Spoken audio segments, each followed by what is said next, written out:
Magandang araw po sa kanilang lahat, Luzon, Visayas, Mindanao. Magbabalik na naman po tayo upang magbabahagi na naman po ng kaunting kaalaman tungkol po sa dalawang uri ng bato na parehas pong nabuo sa kalawakan, ang karbonado at ang meteorites.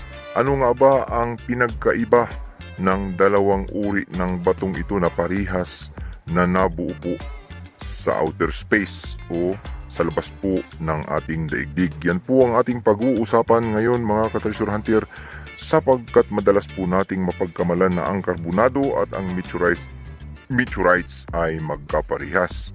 Yan po ay ating ibabahagi sa inyo kung magkano at ano po ang kanilang pinagkaiba.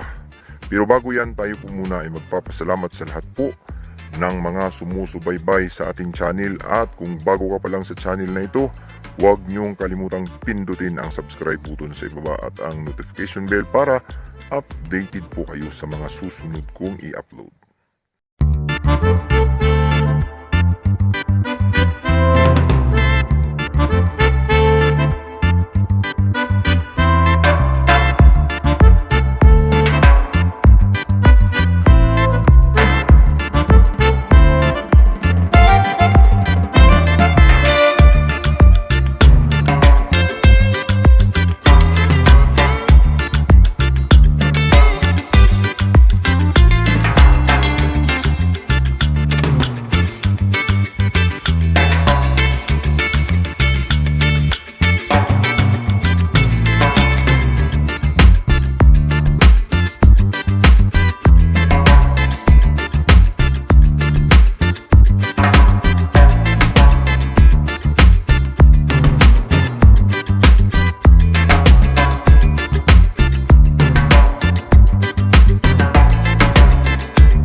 Meteorites at ang karbonado, yan po ang dalawang uri ng bato na kung saan nabuo po sa outer space o kalawakan ng ilang billion years at nahulog dito sa ating planeta.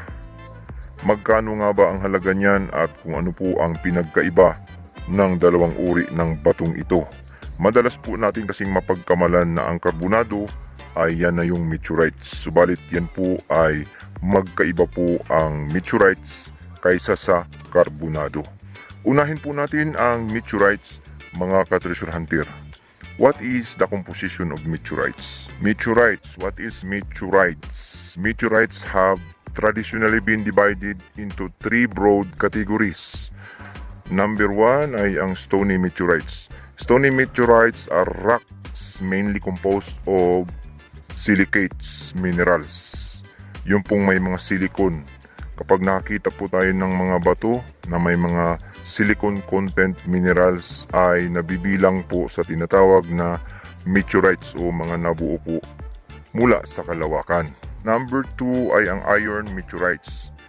Iron meteorites are largely composed of metallic like iron and nickel. So ibig sabihin ay may nakapaloob po siyang mga metal na nickel at saka iron. Pag sinabing nickel at saka iron, ito po ay mga uri ng metal na kung saan magnetic. So madalas po nating makikita ay mga magnetic na mga bato sapagkat may content po na bakal at saka nickel. So pag sinabing bakal, madalas po yan ay namamagnet talaga or magnetic. Number 3 ay ang stony iron meteorites. Stony iron meteorites that contain large amount of both metallic and rocky material. Ibig sabihin, yan pong bato na yan ay nag-combine sila na parihas na may content na materialis ng bato at materialis ng metal. Ito po ay ang nickel at saka iron, at ang mga bato na materials kagaya po ng mga content ng bato na chromite o kung ano-ano pa mga materials ng rock element ay nagkahalo-halo dyan sa tinatawag na stony iron meteorites. So tatlo po ang kategorya ng meteorites. Tandaan po natin na ang meteorites ay hindi diamond at ito po ay nabibilang sa tinatawag na uri ng mga metallic kind of stones or rocks. So may mga metals na nakapaloob po sa kanyang pagkabuo mula po sa kalawakan. So pag sinabing meteorites, magkano nga ba? May halaga nga ba ang meteorites? Yan po ang mga katanungan sa ating mga kababayan na kung saan nakapulot ng mga magnetic stone o mga meteorites sa kabundukan. Ito na kung magkano ang presyo ng mga meteorites. Ang mga meteorites po ay nabebenta sa halagang 25 pesos up to 250 pesos per karat. Yung iba naman ay per gramo, depende po sa mga namimili. Pero hindi po ganun kamahal ang mga meteorites. Nabuo po ang meteorites sa kalawakan na may silicon content at saka oxygen. Tandaan po natin yan. Kapag makakita tayo ng bato, kapag nagpalaboratory tayo at madalas malaki ang content ng silicon at ang kanyang combination ay oxygen, yan po ay isang uri ng meteorites. Pero hindi po crystallize ang karamihang meteorites. Tandaan po natin yan. Wala po siyang beryllium, wala po siyang boron, wala po siyang helium. Yan po ay silicon or silicates at saka oxygen lamang ang combination. So sa mga bato po na may mga silicon at iba naman ang combination, iba din po ang mga uri ng mga gemstone na yan. So common iron meteorites prices range up to $0.50 or 25 pesos sa ating peso up to $5 or 250 pesos per grams. Yung iba naman per karat. Depende po sa mga kumpanyang namimili. Yan po ang presyo ng meteorites. So dumako po tayo sa carbonado black diamond. Pag sinabing carbonado, automatically yan po ay isang uri ng diamanting itim. Pag sinabing diamante ay mahal at ang tigas niyan ay nasa 10 MOH sa scale po. Yan po ang ating pangalawang ibabahagi sa inyo kung ano po ang pinagkaiba nito sa meteorites, pero parehas po yung nabuo sa kalawakan, mga ka-treasure hunter. Carbonado compare sa meteorites, parehas po itong nabuo sa kalawakan. Ano nga ba ang pinagkaiba nito sa meteorites? Ang carbonado ay automatically ay isang uri po ng diamanting itim. So tandaan po natin yan, diamond kaagad kapag sinabing carbonado. So considered as the black diamond.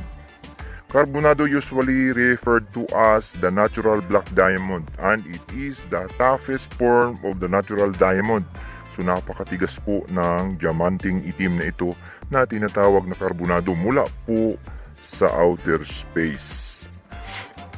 It's an impure type of polycrystalline diamond consisting of carbon graphite and amorphous carbon. Black diamonds are also known as carbon isotopes. So tandaan po natin yan, mga ka-treasure hunter. Ang black diamond ay mayroon siyang tinatawag na polycrystalline consisting of carbon graphite. Ano nga ba ang carbon graphite?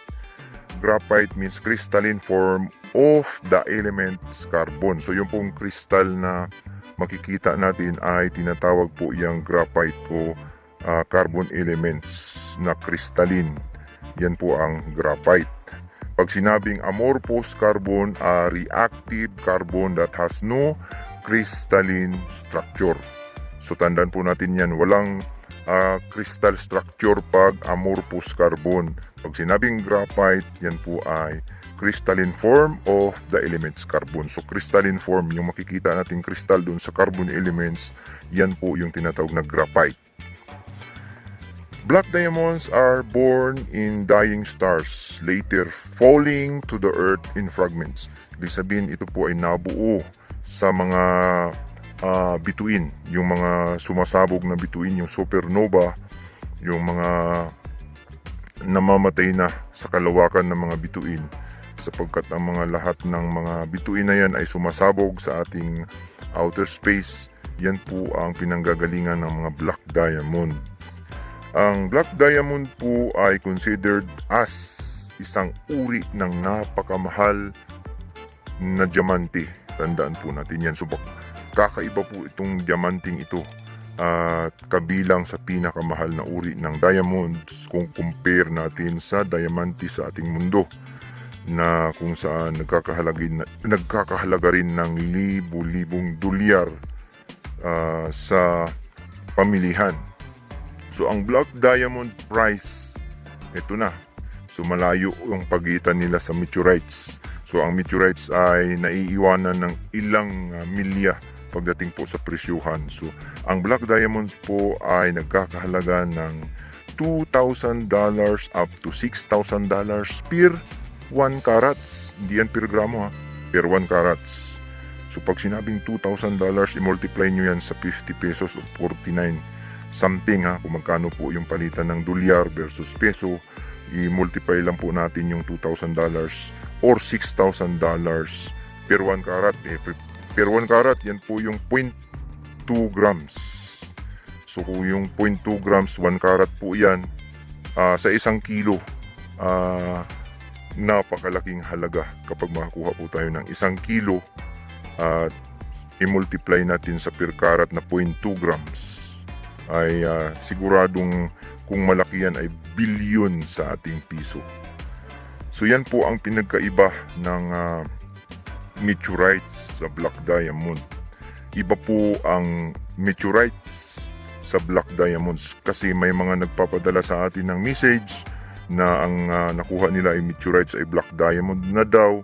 Magkaiba po ang meteorites sa black diamond. At sana po ay naliwanagan kayo kung ano po ang pinagkaiba ng diamante na itim na karbonado at yung pong tinatawag na meteorites na nabuo mula po sa kalawakan.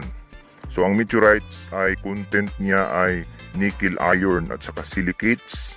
Ang karbonado black diamond ay ang content naman niya ay 99.95% carbon.